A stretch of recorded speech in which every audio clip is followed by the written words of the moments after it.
A jovem Constituição de 1988 completa 25 anos. Nós gravamos um documentário especial aqui no plenário, que já serviu ao judiciário, o local onde pesos e contrapesos eram discutidos, quando ainda o voto feminino, por exemplo, não era possível na carta daquele período. Para conversar sobre a Constituição, as suas mutações e os seus aspectos históricos e a sua situação atual em relação à falta de regulamentação de cerca de 112 dispositivos e outros elementos, estão conosco aqui no plenário da Câmara Municipal de Bauru, o Assis Moreira, a Alcimar Mondilho, o Tiago Azevedo Guilherme e o Leandro Douglas Lopes.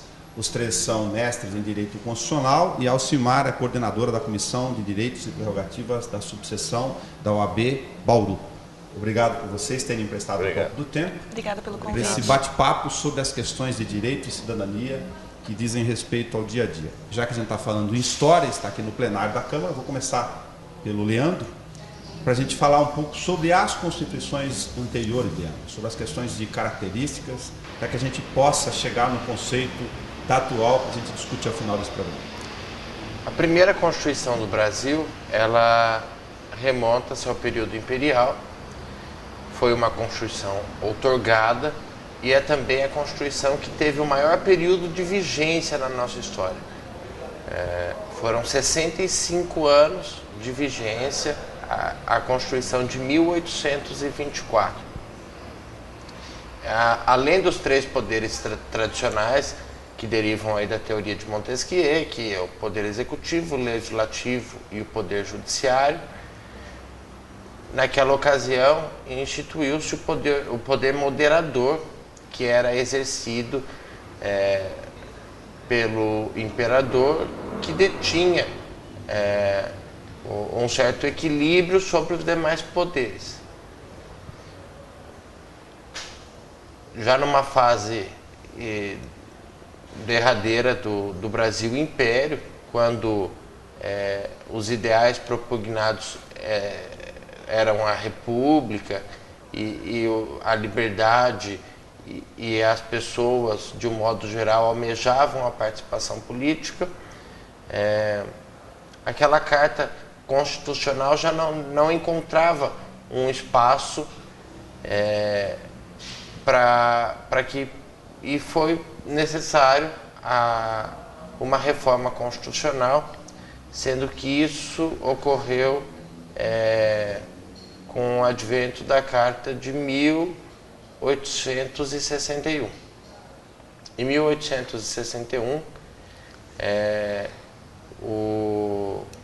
a primeira Carta Republicana do Brasil, é a primeira Constituição Republicana. O seu grande marco é estipar o poder moderador,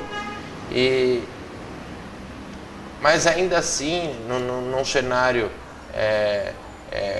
bastante antidemocrático, mas considerando as características daquele período, ela foi relativamente precursora ao positivar direitos e garantias individuais, repetindo enunciados e postulados que estavam no mundo todo sendo discutidos em termos de ampliação de direito de sufrágio, entre outras coisas. Nessa primeira fase republicana, a Constituição não teve assim, grandes modificações, ao contrário, ela teve um papel mais importante no sentido de buscar equalizar aquela transição, mas no momento posterior e com uma realidade social diferenciada, uma cultura basicamente, uma economia baseada na economia agrária e também na pecuária, né? O país precisava de uma nova economia sob o influxo da Revolução Só para fazer um parênteses aí, você está comentando do ponto de vista histórico que é correto fazer a correlação no tempo de que as constituições, de alguma forma, até esse período onde você já abordou, de que elas retratam condições ou necessidades econômicas do país nos seus períodos históricos? Certamente. Todas as constituições do mundo todo, elas ocorrem em momentos muito semelhantes. A gente até costuma falar em teoria geracional de direitos, porque a gente tem num primeiro momento aí os direitos de liberdade e igualdade, que são os lemas da Revolução Francesa. Depois, num segundo momento, a gente vem em busca dos direitos sociais. E depois, já num processo mais avançado, direitos como o meio ambiente, e atualmente se fala que, inclusive, que a democracia é um direito de todos os povos. Então, houve uma evolução, e isso tem um caráter supranacional, são postulados de direito internacional que acabam interferindo nas normas constitucionais e promovendo mutações que ao longo do tempo vão adequando o texto constitucional com a realidade social. As constituições da República que delimitaram um espaço, se é correto esse raciocínio ou não, de que no caso do Brasil, se a influência colonizadora tem patamar específico na lei de relação com a colônia, de colônia ou não, se é o período da República, do ponto de vista histórico e político, que faz essa demarcação do tempo do ponto de vista constitucional. A colonização ela é iniciada antes de um período constitucional brasileiro. E a Constituição de 1824 ela reconheceu os portugueses como cidadãos brasileiros, justamente para que não houvessem divergências sobre essa questão. O grande marco dessa Constituição é que o poder unitário, centrado na figura do imperador, impediu que o Brasil fosse subdividido. Nenhum movimento separatista prosperou naquele período, justamente porque esse poder centralizado conseguiu conter uma situação administrativa que impediu os movimentos separatistas, a exemplo do que ocorreu na América Espanhola, que foi subdividido em vários países. O século XX que acaba fazendo essa demarcação entre as efervescências políticas nacionais, como a Revolução de 32, por exemplo, em relação a esses movimentos com influência sobre maiores ou menores mutações constitucionais? A Revolução de 30 e a Revolução Constitucionalista de 32, elas tiveram um espaço importante dentro do constitucionalismo, o que reclamou a vinda de uma nova Constituição. A Constituição de 1934, ela foi, a meu ver, é uma das constituições mais concisas e mais bem elaboradas do Brasil. Ela veio justamente para consolidar o que não prosperou na República no momento inicial, e depois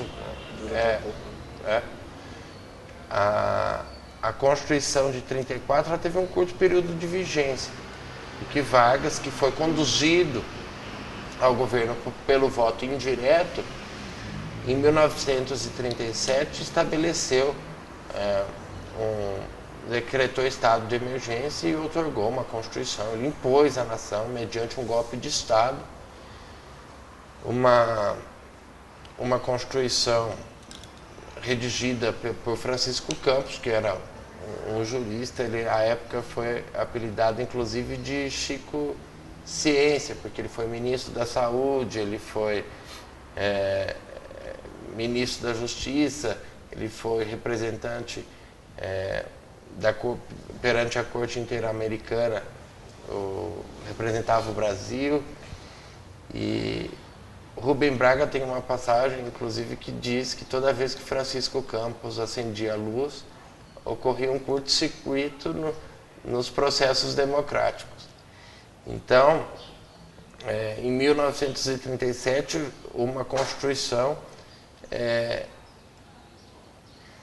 inspirada no fascismo polonês e também na ditadura de Antônio Salazar em Portugal, ela vem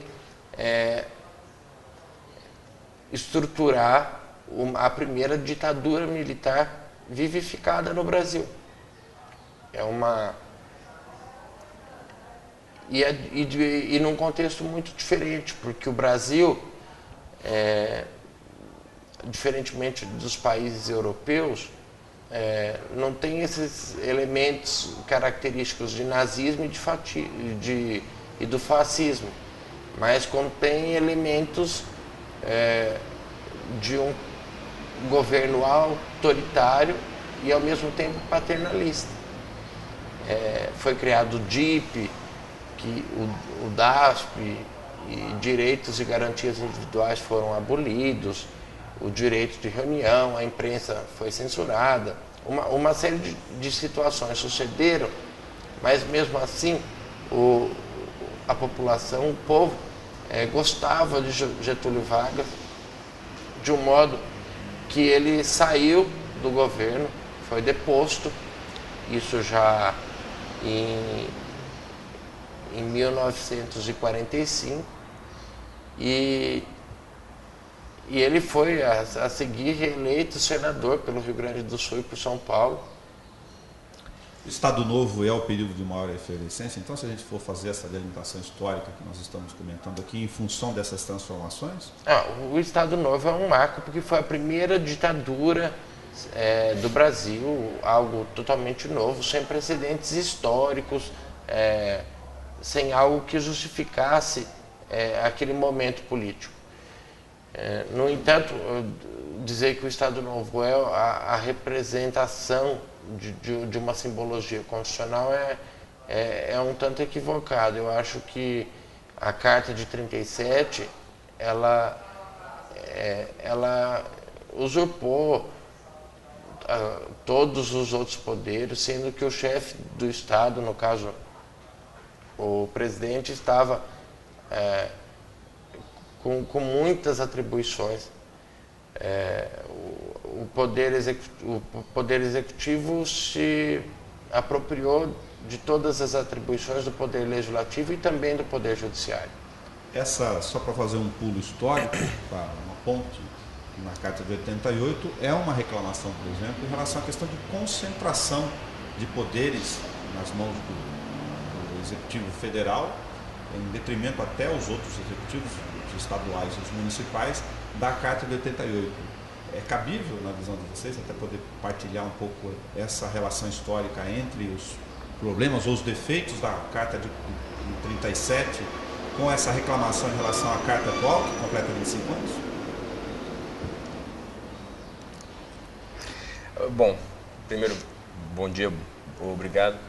A concentração de poder na mão do Executivo ou de algum elemento do Executivo tem sempre a função de economia de tempo e economia de uma energia que é gasta no processo democrático. A democracia é um gasto de energia considerado como positivo. Você dilui a discussão e legitima essa discussão por essa diluição. Quanto mais pessoas puderem falar, quanto mais agentes puderem atuar na construção de uma decisão, de um caminho, tanto mais democrático será um país. Em alguns momentos históricos, às vezes até por conjunturas internacionais, que é um traço dessa Constituição, desse período do Estado Novo, isso é considerado um custo. Não um custo econômico, mas um custo geral para o país. Os movimentos, tanto na Itália quanto na Alemanha, quanto aqui no Brasil também, reduzem a democracia e colocam tudo na mão de uma pessoa, de um ditador, de um Führer, de um chefe, justamente para acelerar o processo, acelerando os processos decisórios e dando alguma dinamização no efeito e não tanto no procedimento. Esse é também, curiosamente, um aspecto do constitucionalismo. Ao mesmo tempo em que as constituições são marcos fundantes de estados, elas refletem conjunturas extraestatais, internacionais. Uma constituição como a brasileira naquele período e, em alguns aspectos, não a constituição, mas o uso que se fez de algumas medidas, de alguns mecanismos na atual, tem justamente essa característica de tentar passar por cima dos poderes constituídos, talvez até em face de sua própria ineficiência, para acelerar o processo decisório. A concentração de poderes na mão do executivo, principalmente via medidas provisórias, que foram usadas, todo mundo sabe como, pelo governo Fernando Henrique e pelo governo Lula, muitas vezes, e que agora diminuiu bastante, isso é um dado, essa concentração de poderes tem essa característica de, para agilizar o processo decisório, passar por cima do legislativo, o que diminui muito a importância do legislativo e em parte, contribui para essa crise de legitimidade que a gente viu aí em junho e tudo mais. Assis, para aproveitar a correlação jovem da Constituição, do movimento histórico, aproveitando a citação do Tiago, se essa questão da movimentação das ruas, que a gente acaba de acompanhar exatamente no ano do 25º aniversário da Carta de 88, se ela reflete um pouco dessa vontade da efervescência das ruas em relação ao problema da representação que o Tiago coloca. Sem sombra de dúvidas, a gente tem um legislativo a nível federal que é muito grande e o processo legislativo lá dentro é muito demorado, né? Porque são 513 deputados, mais 81 senadores, aprovação em ambas as casas. Então isso acaba dificultando, né, a aprovação de medidas e a aprovação de leis que realmente vão refletir a realidade da sociedade. E essa possibilidade do executivo cortar espaço, né, cortar caminho e trazer via medida provisória durante um determinado período foi muito utilizado, né? E depois a gente teve uma emenda que reduziu a possibilidade de edição das medidas provisórias e conteve essa edição, né? E o ir às ruas, o clamor público em junho, aquilo que nós vimos, para mim foi uma grande surpresa. Eu não imaginava ver isso na minha história de vida pequena, mas eu não imaginava ver o povo às ruas clamando por uma moralidade no serviço público e clamando para que as leis fossem editadas segundo a vontade do povo e que refletissem a nossa realidade social, para que o Congresso não feche os olhos para a realidade e não pare de olhar para a sociedade, mas para que ele efetivamente olhe para a sociedade e edite leis que vão refletir a nossa realidade, né? Só para fazer a citação histórica mesmo, você que apresenta a Comissão de Prerrogativas aqui da OAB, na subseção de Bauru, a própria ordem, como participante institucional dessa relação de forças, ela acabou pontuando a necessidade do Congresso, ou simbolizar com a questão de Brasília, de poder fazer a transformação dessa questão, por exemplo, das medidas provisórias em instrumentos que não fossem a realidade atual, funcionando como uma forma do presidente da República interferir, fazer ingerência mesmo sobre as outras relações de poder. Bom dia, Nelson. Agradecer o convite em nome da OAB Bauru. É uma honra estar aqui com você e com os meus colegas. A OAB tem 80 anos, a instituição. E em todos os momentos decisivos da história do Brasil, ela esteve presente, porque ela é defensora por nascença dos direitos e garantias constitucionais, direitos e garantias dos cidadãos. Ela não defende só os interesses dos advogados, mas defende o interesse do povo. Então, com certeza, a OAB fez e faz até hoje esse papel de cobrar dos poderes, não só do executivo, mas do legislativo e do judiciário, para que volte os olhos para a população, para que leve, sim, a sério todas as regras postas, né, e que foram feitas pensando no bem do povo, pensando em garantir direitos sociais, que hoje eu acredito que foi um mote que levou o povo à rua. A não realização dos direitos sociais, direitos básicos, né, direito à saúde, enfim. E a OAB sempre está presente nesses movimentos, e que seja pela palavra, mas é a forma que nós, advogados, aprendemos a fazer valer nossos direitos.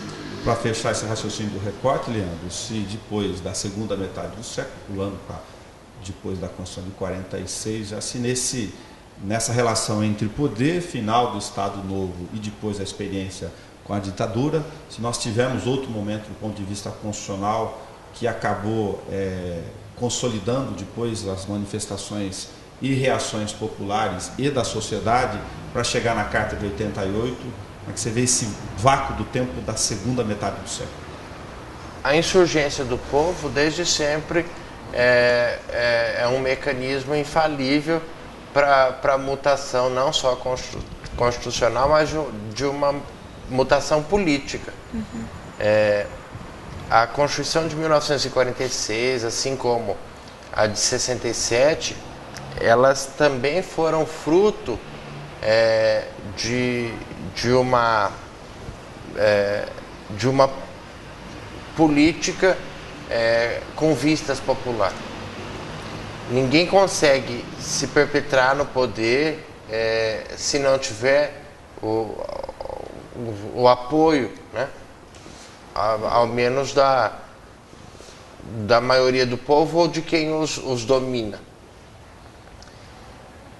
Eu vejo que a Constituição de 1967 ela foi totalmente desfigurada por uma série de emendas a atos institucionais que lhe desfiguraram totalmente o ideal, de modo que a Constituição de 67 ela ao final já não era mais nada daquilo que veio à lume.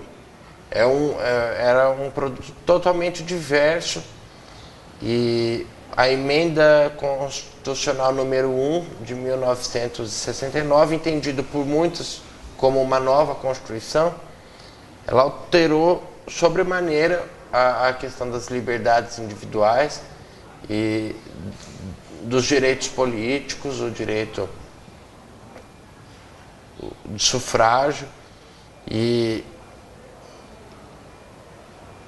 a situação toda foi, em certos momentos, fugiu ao controle de quem detinha o poder naquele momento. O processo de redemocratização do Brasil, ele vem de cima para baixo, mas também de baixo para cima. Quando os militares perceberam que já não conseguiam deter o poder, eles, de uma forma não revolucionária, digamos, foram cedendo aos poucos e preparando uma transição. A Constituição de 88 ela não é fruto de uma ruptura ou de uma revolução. Ela vem no influxo de um movimento político que não foi rompido. Se me permite, claro. Desculpa te interromper, mas tem 3 pontos que eu acho que são fundamentais nesse passo. Primeiro, a lei de anistia, que de certa forma coloca panos quentes naquele momento nas tensões. Um ponto que é fundamental, que é a rejeição pelo Congresso da emenda Dante de Oliveira, que seria a possibilidade do voto direto naquela Constituição, do voto direto para presidente. Todo mundo viu as diretas já, aquela multidão que talvez tenha sido mais do que o fora Collor, o antecedente disso que a gente viu agora em junho. E como consequência da rejeição da emenda e da perda natural de legitimidade daquela estrutura, a possibilidade e a convocação de uma constituinte não exclusiva, mas uma constituinte com os próprios congressistas em 86. Acho que isso está junto nessa evolução. Uma parte dos senadores e deputados foram eleitos, outros eram mediante indicação ainda, foram nomeados, os denominados senadores biônicos participaram do processo legislativo da elaboração da Constituição de 88. Se comparada com outras constituições, ela é uma Constituição extremamente extensa, prolixa e que se ateve a muitos detalhes que em tese não seriam de ambiência constitucional, mas a Constituição em tese é uma carta política. A Constituição do Brasil não. Ela dita regras de direito administrativo, de direito tributário, de direito de família, normas trabalhistas.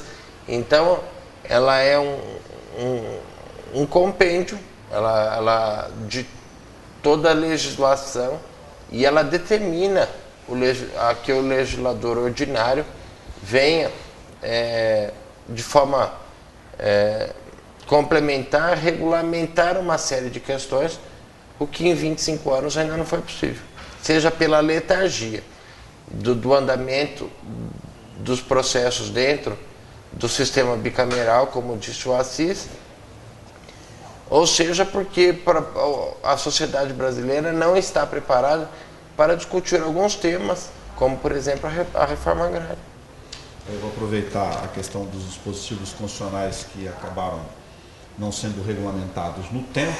Se nós, do ponto de vista social, colocar um pouco de política e sociologia nessa análise jurídica do momento dos 25 anos da Constituição de 88, se nós, enquanto sociedade, dado esse referencial histórico que você resumiu de algumas características para a gente, Leandro, se a gente exige demais, assim, do ponto de vista constitucional, com apenas 25 anos, que todas essas regulamentações estão expostas no tempo pela Constituição de 88, em função de algumas demandas sobre as quais, como o Leandro comenta, a gente sequer tem amadurecimento para poder sistematizá-las em uma ordem de regulamentação. Nós temos algumas questões que eu acredito que não tenhamos realmente maturidade, né? Como o Leandro colocou, a questão da reforma agrária, não há um consenso sobre o que seria melhor ou o que não seria melhor para o país, num tema bastante controverso. Mas nós temos também temas que estão bastante sedimentados na nossa sociedade e que nós não temos uma atividade legislativa, como, por exemplo, o reconhecimento das uniões homoafetivas, né, que é um fato presente na sociedade e o Congresso tapa os olhos para uma realidade social, né, simplesmente coloca uma venda e diz, não discutimos esse tema. E não só não se discute o tema de reconhecimento, mas como discute temas que representam um verdadeiro retrocesso, como o projeto da cura gay. Então a gente tem temas que nós temos maturidade na nossa democracia, temas que estão bastante sedimentados na nossa sociedade e que você poderia ter uma atividade legislativa, você poderia ter leis que regulamentassem e reconhecessem aquilo que já acontece no âmbito social, mas que não estão ainda reconhecidos no âmbito jurídico, mas temos temas que ainda não temos essa maturidade. Silmar, a posição da OAB, ou mesmo o pessoal em relação a essa questão, tendo como um outro elemento, eu vi duas citações, por exemplo, dado o número de dispositivos constitucionais que não foram regulamentados, eu vi de 112 e também de 142 dispositivos. Independentemente do número, é um volume considerável de temas e temáticas, como, só para citar um exemplo do ambiente público aqui em que estamos gravando, a greve de serviço público, que regulamentada do ponto de vista da CLT, fica esse vácuo. Como você vê essas temáticas não dispostas para que a sociedade possa, na Carta de 88, praticá-las com eficácia? O que me preocupa, Nelson, é quando essa falta de regulamentação acaba ferindo a dignidade do cidadão. Como o Assis disse, a falta de regulamentação da união afetiva, por muitas vezes, feriu a dignidade de pessoas, sim. pessoas que deixaram de ter direitos, inclusive direitos patrimoniais reconhecidos, em função dessa ausência de regulamentação. E, no final das contas, o judiciário acabou suprindo essa lacuna. Mas até o judiciário se pronunciar definitivamente, as pessoas tiveram uma luta muito grande pela frente. Então, eu não vejo com bons olhos, eu acho que 25 anos, talvez para alguns assuntos, falte maturidade, com certeza. Mas, para a grande maioria, falta, ao meu ver, Alcimar, vontade política mesmo, e a dificuldade de se passar por diversos tabus num Estado em que se diz laico, mas, no final das contas, a religião ainda exerce uma grande influência, principalmente sobre o poder legislativo. Aproveitar a citação da questão da religião, que é um tema que a gente acabou, entre tantos possíveis, não abordando, Leandro, só para fazer um retrospecto rápido, se a questão da religião ou da influência da igreja, sobretudo no catolicismo, na origem histórica, para dar um pulo, já um salto grande em relação à Constituição de 88, se ela tem influência tal qual em outros períodos da relação colonizador e colonizado, no nosso caso. A primeira Constituição do Brasil, a Constituição do Império, adotou uma religião oficial, a Igreja Católica Apostólica Romana. A sua sucessora, no entanto, de forma rompeu esse vínculo existente entre a Igreja, mas o pensamento cristão, propriamente, de uma forma assim muito mais apoderada, a Constituição do Brasil, hoje, o preâmbulo consta sob a proteção de Deus. Então, a religião, de uma forma ou de outra, ela permeia e acompanha essa evolução, e muitas vezes é um freio. Ela funciona, na verdade, como um regulador social. Vamos fazer só uma pausa no nosso bate-papo aqui no plenário da Câmara, para lembrar, para quem não conhece esse ambiente histórico, que serviu o Poder Judiciário, portanto, a relação de pesos e contrapesos, como disse na origem, para se fazer justiça. Lembrando que a Constituição de 88, entre outras questões que instituiu, proibiu a tortura, revogou a censura, permitiu a liberdade sindical e criou as regras que a gente conhece hoje do Sistema Único de Saúde, com suas nuances de perfeição ou defeitos, e o STJ, o Superior Tribunal de Justiça. Voltamos logo em seguida para falar aqui direto do plenário da Câmara Municipal, no programa especial sobre a Constituição de 88 e os seus 25 anos.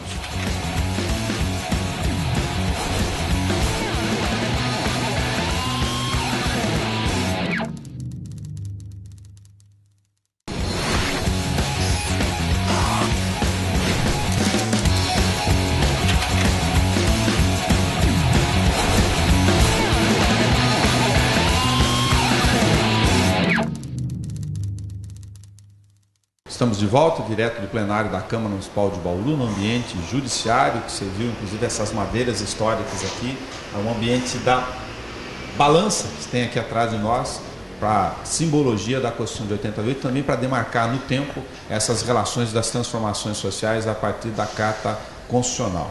No bloco anterior a gente falava sobre a questão da necessidade de dispositivos, de mais de uma centena deles, de regulamentação da Constituição, e durante o intervalo surgiu uma questão importante. Por outro lado, nós temos uma série de emendas constitucionais em curso, talvez mais de uma centena delas também em gestação no próprio Congresso Nacional, e essa relação entre os poderes de vácuo da necessidade de regulamentação. Quem quer começar por esse ponto aqui, Assis? Bom, eu vejo no seguinte sentido: a gente tem uma Constituição que tem 25 anos, e que existem realmente dispositivos que precisam ser regulamentados porque não tem uma aplicabilidade, né? Não é a possibilidade de serem aplicados. Mas existem muitos dispositivos que a gente não precisaria necessariamente ter uma lei que regulamentasse, né? A própria Constituição, né, numa interpretação harmônica dela, permite que já se reconheça direitos a partir dela mesma. né, como, por exemplo, o reconhecimento da união homoafetiva. Nós não precisaríamos de uma lei. A própria Constituição permitiu esse reconhecimento. Mas o caso da greve dos servidores públicos, em que há necessidade de uma lei. E o que o Supremo disse nesse caso? Olha, no primeiro momento o Supremo vem e fala, precisa da lei. Num segundo momento, passou-se um tempo, né, tivemos um transcurso de tempo maior, o Supremo fala assim, olha, Congresso, você está demorando muito para fazer essa lei. Num terceiro momento, o Supremo vem e diz, olha, demorou para fazer a lei. Você vai aplicar a lei que já existe, que é a lei do serviço privado. Então, há uma necessidade em alguns dispositivos realmente da lei, não se discute que essa lei é necessária, mas acredito que existem alguns dispositivos que, embora seja necessária a lei para regulamentar, né, porque a Constituição teoricamente pede essa lei, reclama essa lei, você, pela própria interpretação harmônica da Constituição, você poderia já ter os direitos reconhecidos ali. É um paradoxo, Tiago, essa relação entre mais de uma centena de dispositivos a serem regulamentados e mais de uma centena, talvez, das chamadas PECs em andamento? Não sei se é um paradoxo. Talvez sociologicamente seja pela falta de efetividade do texto, talvez se crie uma necessidade de alteração da Constituição na sua origem. Não necessariamente você precisa alterar a Constituição. Uma regulamentação efetiva daquilo que já estava previsto pode dar eficiência e efetividade a ela. Mas existe um ponto. A Constituição ela vai refletir também o sistema político do país, a estrutura político-econômica do país. As emendas constitucionais do período de governo do PSDB, sem nenhuma crítica ao partido, mas você percebe isso analisando, elas têm uma natureza, elas têm uma natureza de alteração da Constituição em um sentido. Da estrutura do país como um todo em um sentido, uma reforma administrativa, uma possibilidade de entrada de capital em setores que eram fechados. E você tem uma outra estrutura, um outro horizonte de mudança da Constituição no governo do PT. Então, ao mesmo tempo que a falta de regulamentação, a inércia do legislador ordinário, que é muito mais simples fazer uma lei do que fazer uma emenda à Constituição. Mas a inércia pode, em alguns casos, levar, mas não é uma relação necessária. Só para aproveitar a sua citação, suas anotações, para você passar para a gente esses dados sobre o número de modificações em relação aos governos a partir de 88. Bom,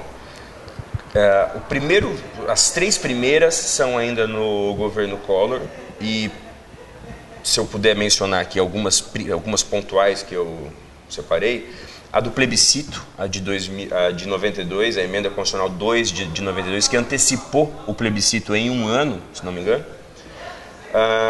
e a emenda constitucional número 3 de 92, que fez uma alteração muito, muito grande na Constituição, 4 anos depois dela ter sido promulgada. Então, e antes ainda das emendas constitucionais de revisão que já estavam previstas. Nesse ponto cabe um parênteses. O texto original previa, nas suas disposições transitórias, que dentro de 5 anos, cinco anos contados do início da vigência dessa Constituição, seria feito um sistema de possíveis alterações constitucionais mais simplificadas. Uma espécie de, vamos parar para ver como é que está. Antes disso, foram 4 alterações. Nem se esperou o prazo. Dentre elas, essa do governo Collor. Então, o governo Collor com 3 emendas constitucionais, o governo Itamar com mais 3, o governo do PSDB com 35 e o governo do PT com 33. Isso mostra também, e aqui um posicionamento particular, a desnecessidade de uma convocação de uma nova Assembleia Constituinte, como foi cogitado. existe a possibilidade de se alterar a Constituição, desde que não se mexa nas cláusulas pétreas, nos direitos e garantias, mas existe essa possibilidade. Alcimar, eu pedi uma observação sua do ponto de vista da OAB, mas sobretudo de prerrogativas no sentido mais amplo, talvez, em relação à questão do chamado mandado de junção, é um juridiquês no dia a dia, mas desse vácuo que está sendo discutido nesse momento, em função a série de medidas que estão com efervescência dentro do Supremo Tribunal Federal, por exemplo, que em função das não regulamentações, que o Supremo acaba atribuindo decisões por princípios, ou a relação inversa, como no caso das chamadas cassações de mandato, onde Supremo e Congresso Nacional deixaram um vazio, pelo menos uma insegurança, não jurídica, mas uma insegurança cidadã nas pessoas, se você concorda com isso, em relação a quem deve tomar qual atitude, uma relação até um pouco atípica ao que a gente chama de ingerência no dia a dia. Sim.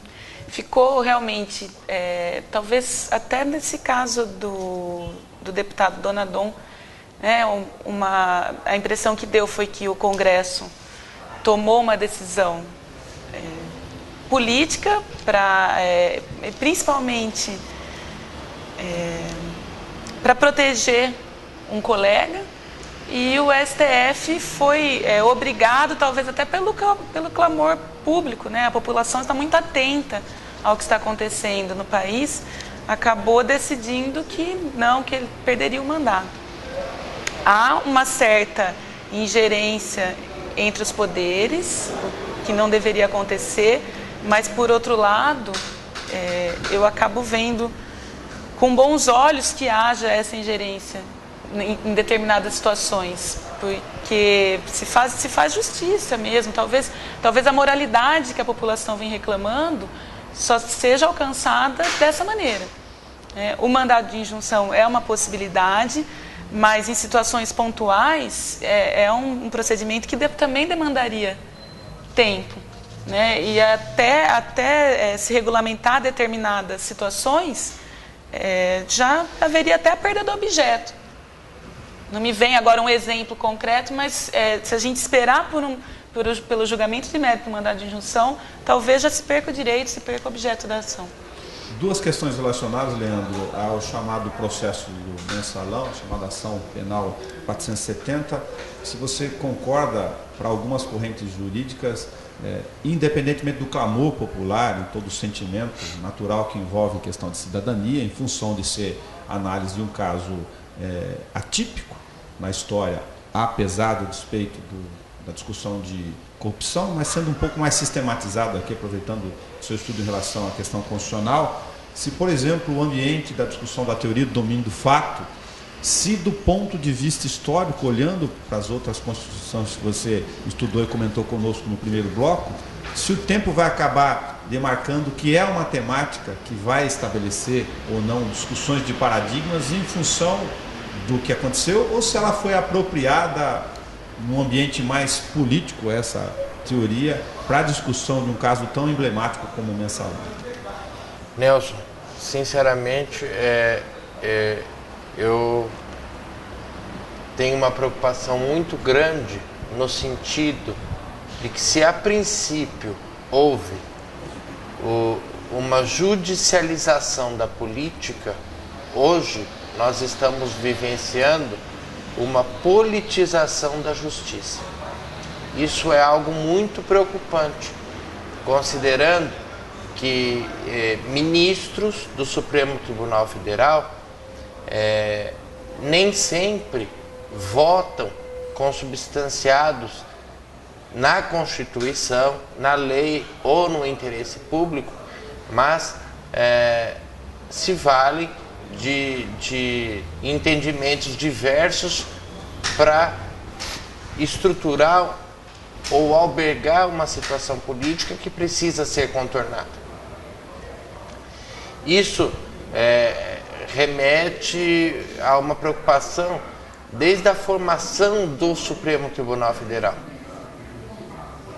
No caso específico do mensalão, eu vejo com bons olhos essa preocupação em se reanalisar o processo. Se num primeiro momento muitos foram os réus e muitos foram os crimes e um clamor social existia para que esse processo fosse analisado, isso se deu de uma forma muito depressa. E apressando esses votos, essas decisões, por vezes, alguns ministros deixaram de se atentar a certas coisas. A admissão dos embargos infringentes, na prática, é o reconhecimento pelo Supremo de omissões ocorridas no julgamento do processo. Não se trata somente de uma questão de você analisar a sobreposição de uma norma interna, de um regimento interno do Congresso, a um Código de Processo Penal recentemente reformulado, que não tem previsão nesse sentido. Então, a Corte Constitucional, ela vem balizando os enunciados de um Código de Processo Penal com seu regimento interno, com princípios constitucionais para tabular uma decisão.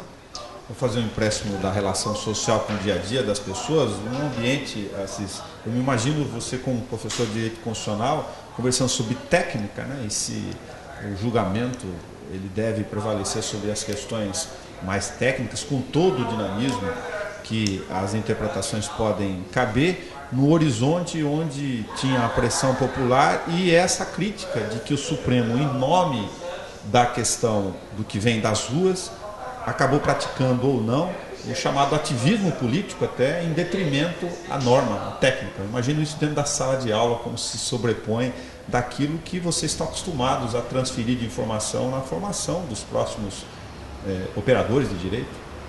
É uma grande crítica, né, se o Supremo tem invadido a esfera de competência do Legislativo, ou se ele não tem invadido. Em alguns pontos a gente até poderia questionar e fica se pensando, olha, invadiu ou não? Mas existem muitas questões em que não há decisão política do Congresso. E se não há uma decisão política do próprio Parlamento, o Supremo Tribunal Federal tem essa possibilidade de entrar nesse mérito. No caso específico do mensalão não se trata disso, né? Ali é uma discussão se a norma, um recurso previsto no regimento, se sobrepõe ao Código de Processo Penal, como o Leandro colocou, né? Mas em outras questões se critica muito o ativismo do Supremo.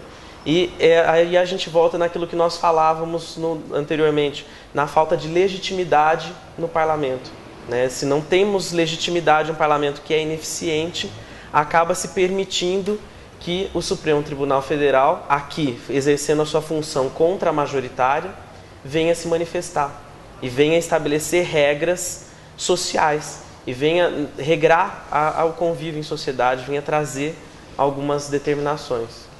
E do ponto de vista técnico, para colocar mais um elemento nessa pimenta, sem aqui a pretensão de discutir a ação penal 470, você tem no ambiente da sala de aula, mesmo entre os advogados, eu imagino, questões absolutamente que deram bons bate-papos, como, por exemplo, o tempo e a oportunidade do ingresso dos chamados embargos infringentes, que é a discussão sobre elementos divergentes em relação ao processo, para usar uma linguagem muito simplista aqui no dia a dia, quando no ambiente técnico sequer tinha um acórdão, por exemplo, da questão originária. Nós advogados, nós temos que enxergar as oportunidades e fazer o máximo na defesa do nosso cliente. Eu vejo a atuação dos advogados dos réus do mensalão como uma atuação muito oportuna e fico preocupada quando a população não entende, né, que todos têm direito à defesa. Isso é uma garantia constitucional e isso é pilar do Estado Democrático de Direito. Mas o que me preocupa nesse caso específico, cabíveis ou não os embargos infringentes, Se os réus fossem outros, será que esse processo seria visto dessa maneira? Será que o STF se voltaria com tanta atenção para essa questão? Será que os embargos seriam aceitos? Por isso que eu coloco o ambiente da questão social, do ativismo político em detrimento à norma no ambiente nosso da discussão da Constituição. Sim, a questão técnica, para mim, é excelente. Foi muito difícil conseguir o direito à ampla defesa, ao contraditório. É um direito fundamental do cidadão brasileiro e que deve ser defendido. Nesse ponto, os embargos infringentes nada mais fazem do que isso. Direito à ampla defesa, ao contraditório, como nós conversávamos antes, foi uma ação originária no STF, normalmente existe o duplo grau de jurisdição, nesse caso não houve. E o duplo grau de jurisdição é previsto justamente para evitar injustiças, evitar um julgamento às pressas que possa causar injustiça. Mas me preocupa a questão dos protagonistas da ação.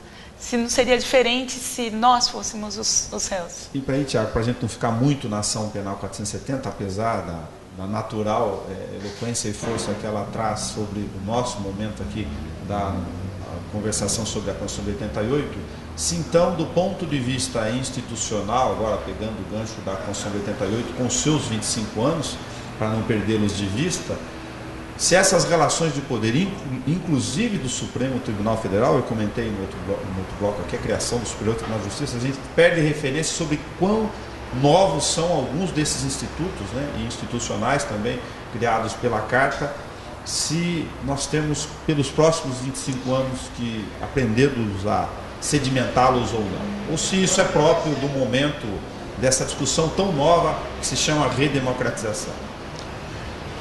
A redemocratização é um processo longo que vai durar ainda um bom tempo. Acho que a gente tem um ponto a vencer. Nós temos que vencer a vigência em tempo da Constituição Imperial.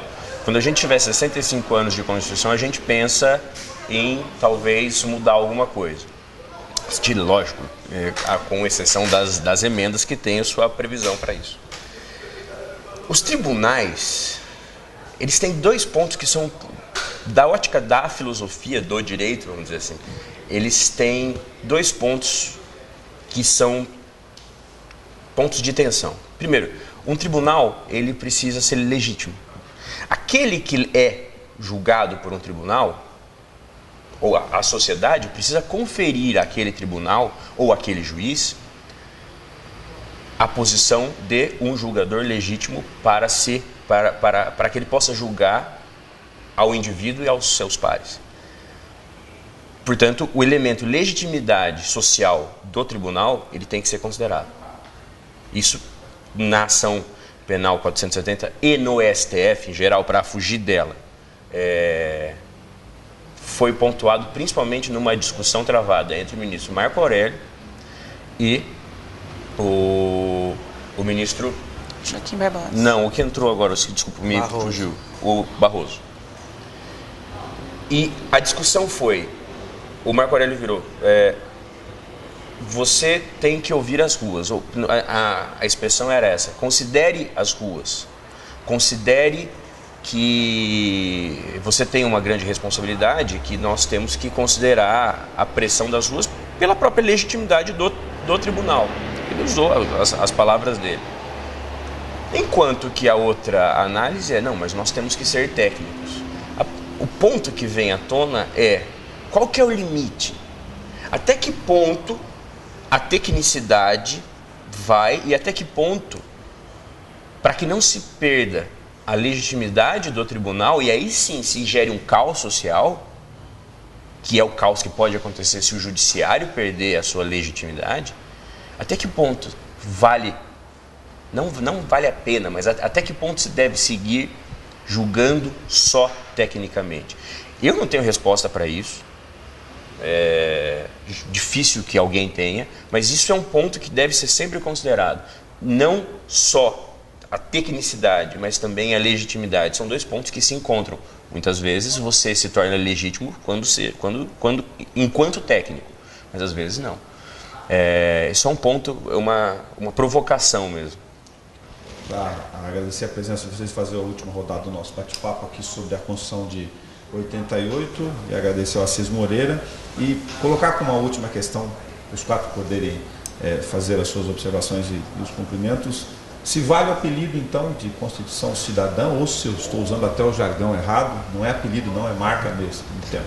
Não, sem sombra de dúvidas, a Constituição ela avançou muito, trouxe um rol de garantias e de direitos individuais muito grande, trouxe, como o Leandro pontuou, matérias de outros ramos, né? Constitucionalizou o direito civil, o direito do trabalho, o direito de família, o direito administrativo, trouxe para o texto da Constituição várias normas e ela é realmente uma Constituição cidadã por esse lado, né? Mas o que a gente precisa é legitimar essa Constituição, né? Prever, primar para que ela seja respeitada e seja aplicada, porque a Constituição pode ser aplicada diretamente na resolução de conflitos.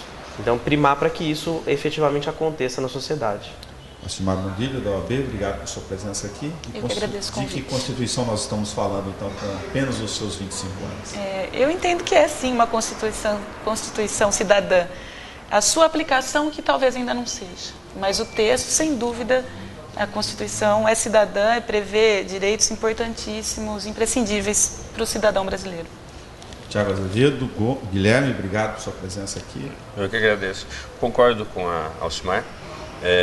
A Constituição ela vai ser cada vez mais cidadã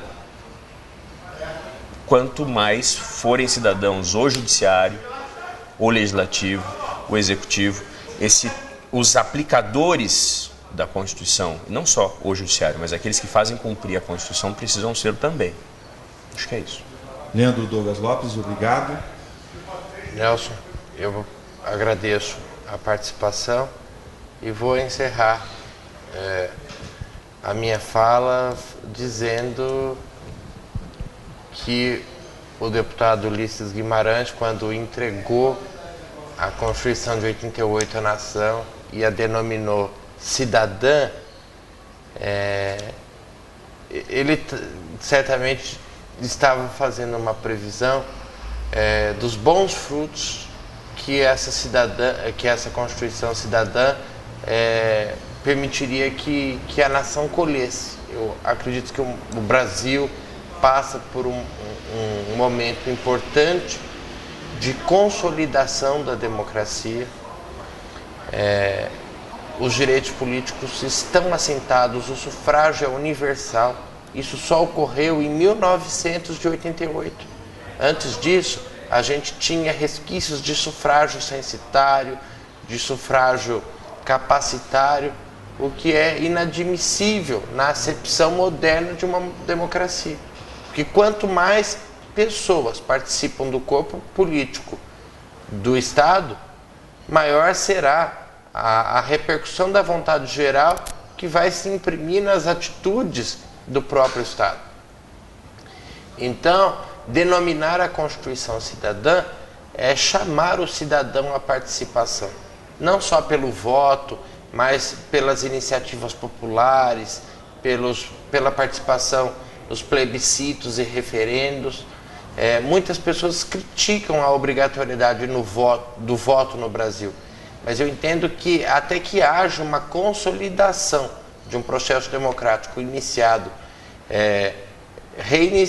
em 1985, mas que ao longo da história do Brasil já sofreu muitas insurgências aí, ele possa se consolidar e o Brasil possa pensar na adoção de direitos políticos ou voto facultativo, por exemplo.